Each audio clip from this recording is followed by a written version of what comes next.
Shalom,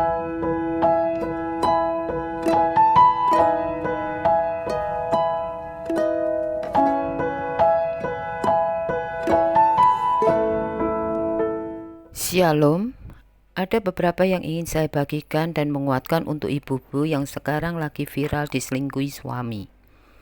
Awalnya hubungan saya dengan suami saya baik-baik saja tanpa saya taruh curiga apapun dengan suami saya.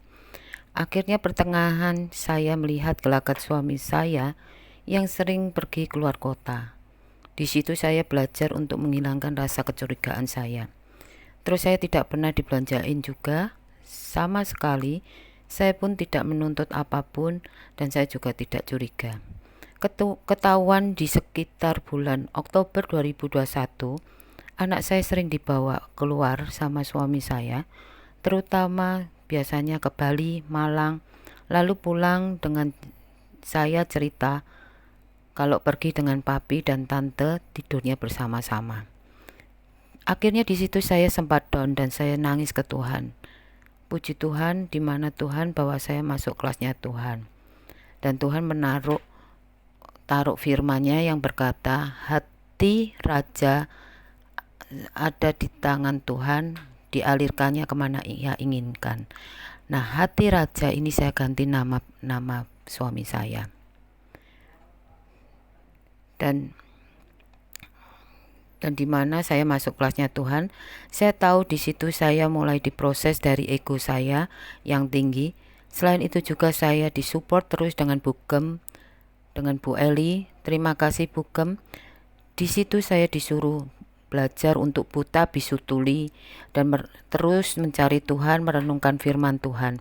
Dan saya terus menangis ke Tuhan, lalu saya bilang, Tuhan, berat bebannya dan mampukan aku untuk menjalankan. Jangan sampai aku melompat atau keluar dari prosesmu Tuhan. Di saat hari ulang tahunnya malah 3 hari pergi. Teman saya kasih tahu, ayo doakan dan panggil jiwanya. Lah, waktu itu dipanggil jiwanya supaya berbalik. Malah tidak pulang 3 hari dan pulang-pulang di lehernya ada kecupan dari wanita tobat. Tuhan juga mengizinkan melihat semua kerjaan iblis secara nyata. Saya sampai sekarang pun heran bisa kenal Bugem, wanita tobat, bahkan maksud saya bisa kenal ibu gembalanya wanita tobat. Bahkan pacar wanita tobat juga saya diizinkan Tuhan untuk kenal.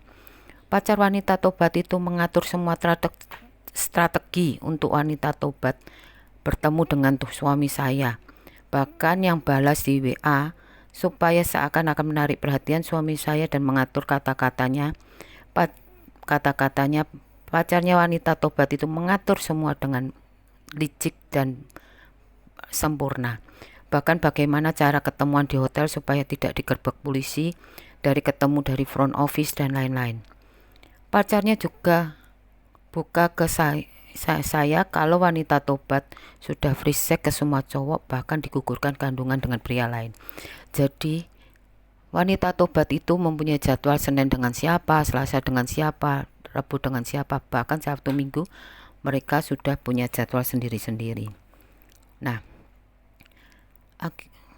jadi selain itu pacarnya juga cerita ke saya kalau keluarganya ruwet. Jadi mamahnya dulu germo di daerah Tretes dan papahnya langganan, dan keruwetan keluarganya. Dan jangan salah teman-teman, kalau semua itu kejadian itu, ini bukan di luar anak Tuhan, bahkan ini anak Tuhan sendiri. Akhirnya saya benar-benar nyerah karena sudah jelas bukti nyata untuk berubah tidak mungkin. Dan malah tambah suami saya tambah nakal. Akhirnya saya buat menyenangkan anak dan mertua saya. Pulang kerja, saya bawa anak saya dan mertua saya ke Pizza Hut, di mana dia melakukan perjalanan ke wanita tobat. Akhirnya alasannya pergi ke Jombang.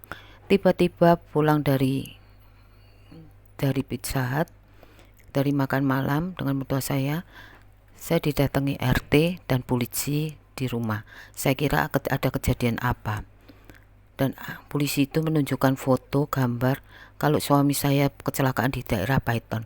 Saya heran, izinnya ke daerah Jombang, tapi Tuhan jatuhkan ke Python, di mana itu menuju ke rumah wanita tobat. Saya akhirnya malam itu segera saya ambil suami saya dalam keadaan muka bengkak dan tidak sadar. Saya bawa ke Surabaya juga. Dari perjalanan ke Surabaya Python kurang lebih 5 jam, kembali juga 5 jam.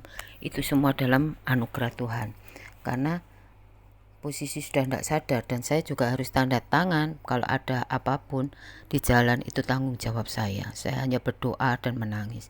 Singkat cerita, suami saya koma dan tidak bisa berjalan sekitar 2 mingguan lebih. Di situ Tuhan jelas minta saya untuk merawat. Maaf, sampai BAB di mana-mana dan saya yang bersihkan semua. Gitu saya dibilang dari kecelakaan. Gitu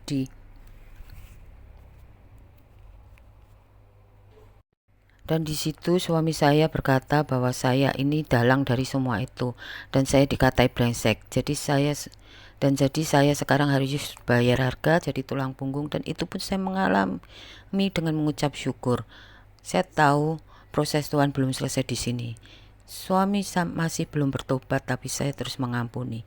Saya belajar untuk melepaskan pengampunan. Dan saya ingat betul firman bukan tentang Maria yang melakukan mukjizat di perkawinan Kana. Ibu Yesus minta supaya mukjizat karena anggurnya habis. Yesus sendiri berkata pada anaknya, berkata bahwa waktuku belum tiba, ibu. Jadi sekarang saya belajar. Jangan sampai melompat dalam proses Tuhan.